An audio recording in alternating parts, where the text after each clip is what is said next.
money.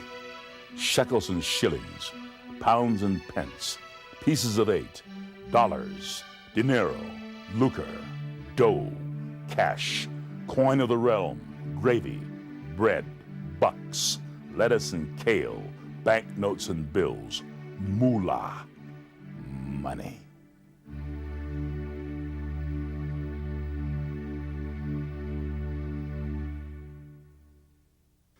Money.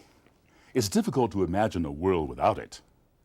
It's been around in one form or another for nearly 3,000 years. Every country has its own, but what exactly is money? Hello, I'm James Earl Jones. Money can be many things. It's coins and currency, credit cards and checks. In some cultures, it's been stones, feathers, beads, salt, and tobacco. Money can represent something else, too. You've heard the expression, money is the root of all evil, or money makes the world go round. What about money talks?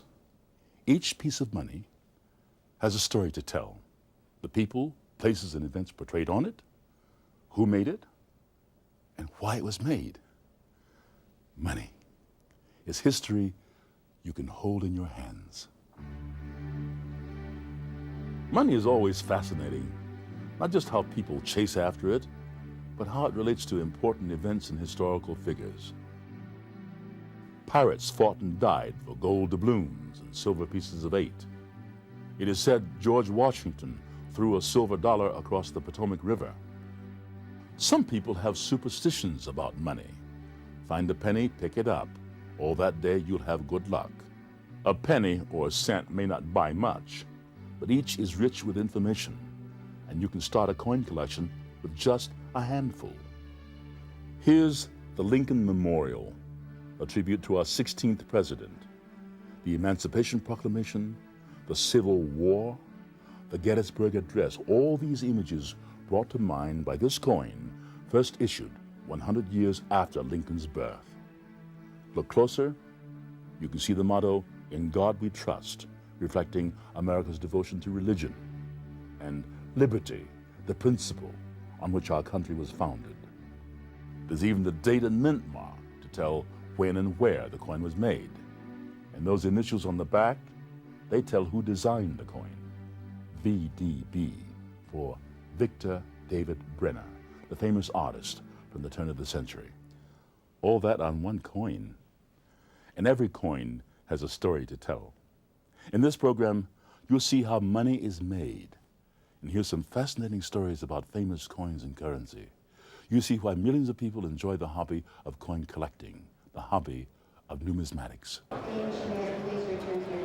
A coin show is a good place to answer the question, what is numismatics? Numismatics is the science, study, and collecting of coins, tokens, metals, paper money, and similar objects. There's a coin show held somewhere across the country almost every weekend. Some are small, with only a dozen or so dealers. Others are large, lasting several days, with hundreds of dealers and thousands of visitors. You can always find interesting and unusual items to collect, priced from a few cents to hundreds or thousands of dollars. Money comes in many shapes, sizes, and denominations. The United States has produced coins as small as a half-cent copper coin to as large as a $50 gold coin. From a 3-cent banknote to a $3 bill to a $100,000 bill. At the Bureau of Engraving and Printing in Washington, D.C., 32 notes are printed on each sheet of specially made paper. As many as 8,000 sheets go through each press every hour. That's more than 6 million pieces of currency every 24 hours. Billions of coins are struck for circulation each year at the mints in Philadelphia, Denver, and San Francisco. Modern coins are churned out with amazing speed and efficiency. Some coin presses can pound out as many as 36,000 coins per hour. But high-speed presses are relative newcomers. For centuries, coins were made by hand, one at a time. Artists would take days to carefully engrave dies for the designs on the front and back of each coin. Then, a heated piece of metal was placed between the two dies, and a hammer slammed everything together to produce a magnificent coin.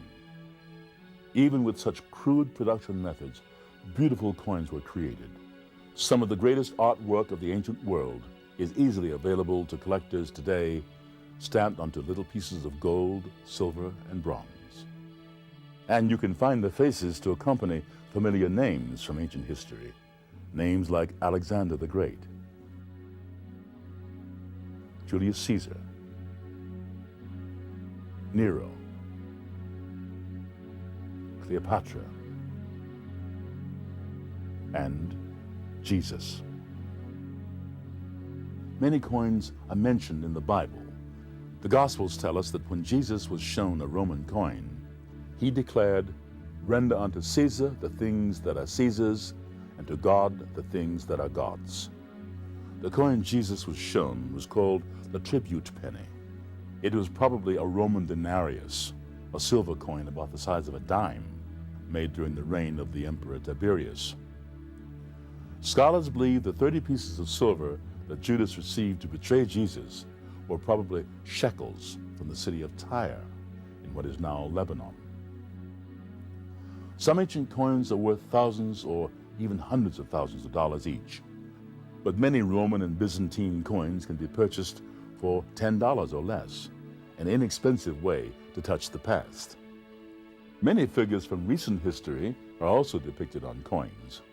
You know their names, but do you know what they looked like? You can by looking at their coins.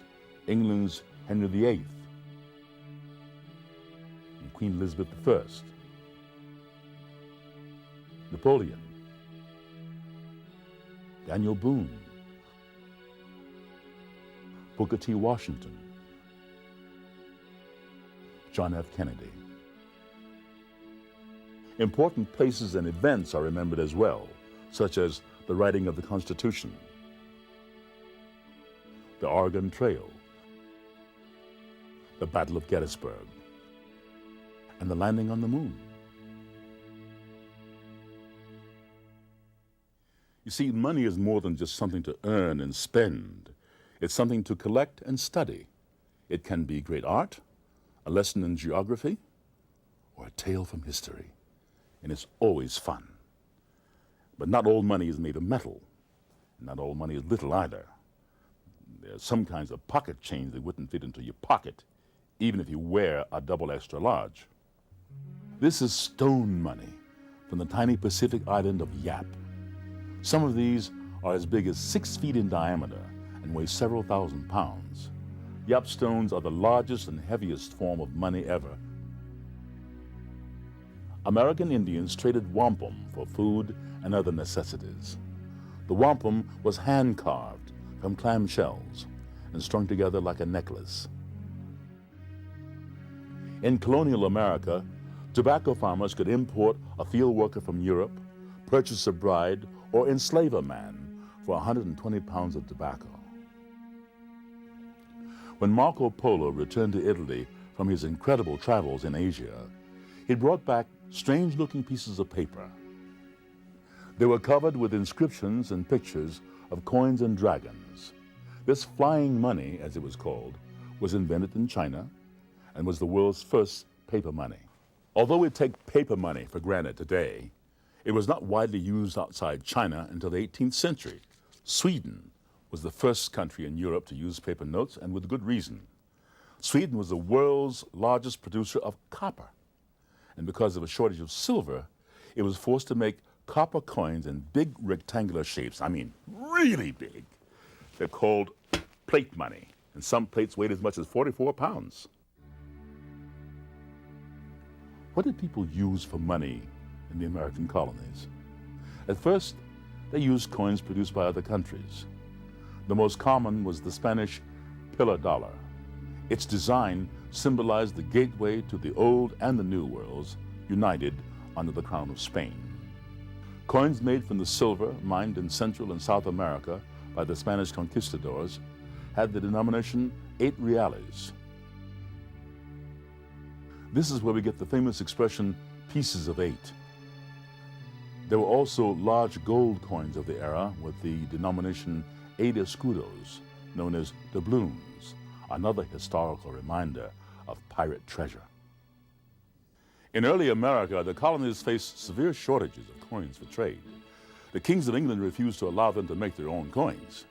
They were afraid the colonists would become too independent if they made their own money. But one colony did anyway. Massachusetts struck its own coins in defiance of the king, an act of defiance that eventually led to our nation's independence. When the American Revolution erupted, money shaped and reflected public opinion in the colonies. This piece of paper money from Maryland shows England's King George trampling on the Magna Carta, England's version of the Constitution, while setting fire to an American city. And even in colonial times, the unscrupulous sought to profit by counterfeiting. So a warning was placed directly on some of the bills.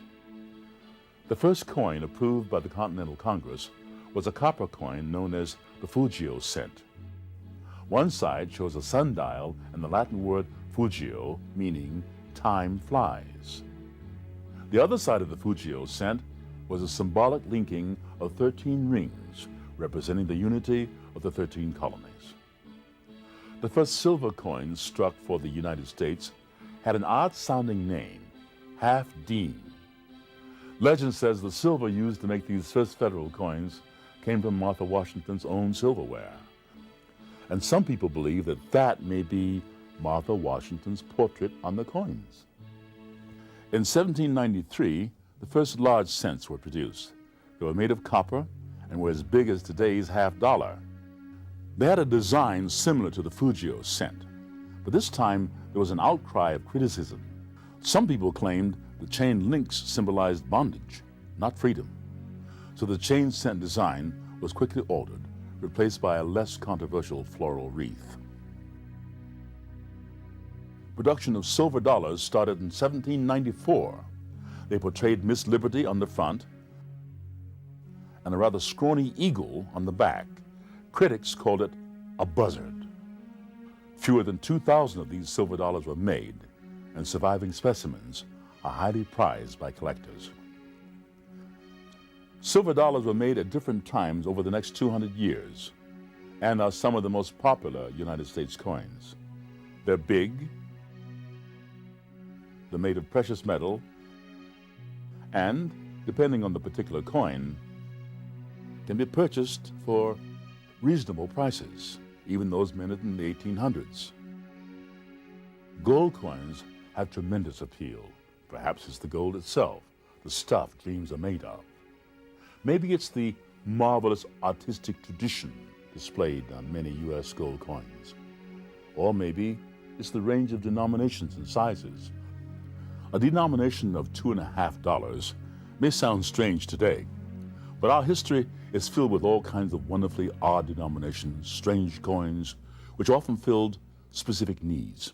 For example, 2-cent pieces were struck to relieve the coin shortage caused by people hoarding small coins during the Civil War. Congress introduced a 3-cent coin when it lowered the rate for a first-class stamp. The Mint also experimented with a lovely little $4 gold coin called the Stella. It was rumored that some of the first pieces presented to congressmen for approval were spent in the brothels of Washington, D.C. A more conservative version was created, but neither is